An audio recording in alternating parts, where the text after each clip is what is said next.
कार्तिक मास गाय माता की कहानी। कार्तिक मास में ये गाय माता की कहानी अवश्य सुननी चाहिए। इससे आपको कार्तिक मास का दुगना फल प्राप्त होता है।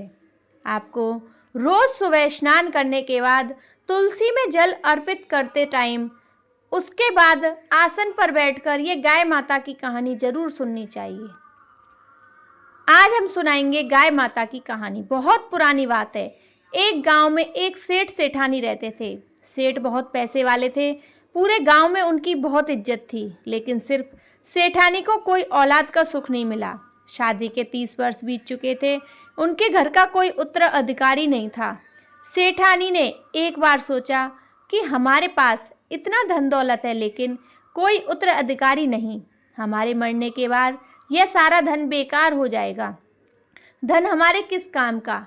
एक दिन सेठानी ने सेठ से कहा कि मैं एक गाय की सेवा करूंगी, जिससे मेरा अगला जन्म सुधर जाएगा।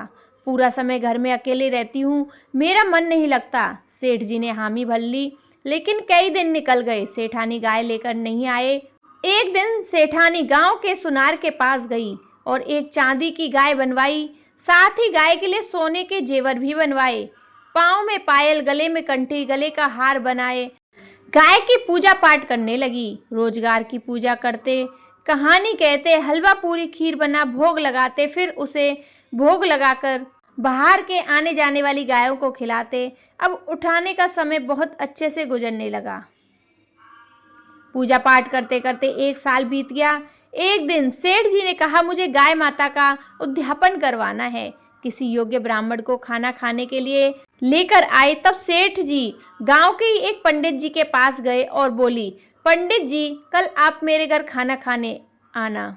सेठ जी ने कहा, मेरी पत्नी गाय का उद्यापन करेगी। पंडित जी ने उस समय हामी भर ली। पंडित जी मन ही मन सोचने लगे कि गाय के उद्यापन में मुझे गाय भी मिलेगी, मैं उनको कैसे संभाल पाऊंगा। मेरे पास तो खुद रहने के लिए एक छोटी सी झोपड़ी है। मैं अपने बच्चों को ढंग से खाना नहीं खिला पाता, मैं गाय को कहाँ से खिलाऊंगा। मन ही मन पंडित जी ने सोच लिया, मैं सेठ जी के यहाँ खाना खाने नहीं जाऊंगा। इधर सेठानी ने गाय के उद्यापन के लिए 2 तांबे के बड़े बड़े ट्रक खरीद ले। एक में पानी भरा और एक में भूसा, गेहूं का दरिया भरा। 1 बोरी गेहूं खरीदा ताकि एक गाय के नाम से पंडित जी को दान दे सके। फिर पंडित जी के लिए कई तरह के खाने के लिए व्यंजन बनाए। सुबह से दोपहर हो गई, लेकिन पंडित जी खाना खाने नहीं आए। तब सेठ जी ने पूछा कि आपने पंडित जी को खाने पर कहा भी था या नहीं। सुबह से दोपहर हो गई, खाना खाने क्यों नहीं आए। सेठ जी ने कहा, बहुत अच्छे से बोलकर आया था। सेठ जी ने अपने नौकर को पंडित जी के घर भेजा। नौकर पंडित जी के घर गया और बोला, पंडित जी, आप आज सेठ जी के यहाँ क्यों नहीं आए। आप अपना नुकसान क्यों कर रहे हैं। हमारी सेठानी आपको देने के लिए चांदी की गाय लेकर आई है और बहुत सारे धन की भी देने वाली है। पंडित जी मन ही मन बहुत खुश हुए और वह तुरंत तैयार होकर नौकर के साथ सेठ जी के घर चल दिए। सेठानी ने पंडित जी का खूब आदर सत्कार किया। पंडित जी को खूब सारे धन मिले। पंडित जी बहुत खुश हुए। पंडित जी ने सेठानी को खूब आशीर्वाद दिया।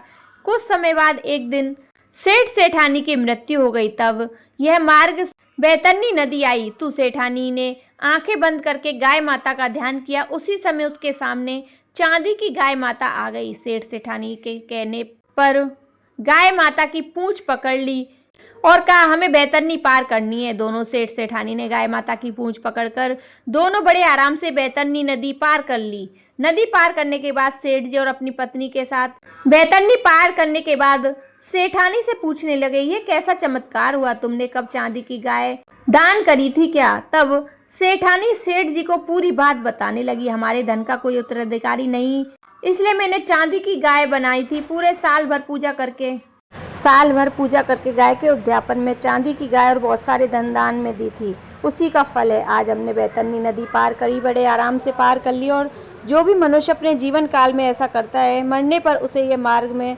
दुख नहीं झेलने पड़ते। इस कहानी का फल सबको मिले, कहानी कहने वाले को, सुनने वाले को और हमारा हुंकरा भरने वाले को। गौ माता की जय।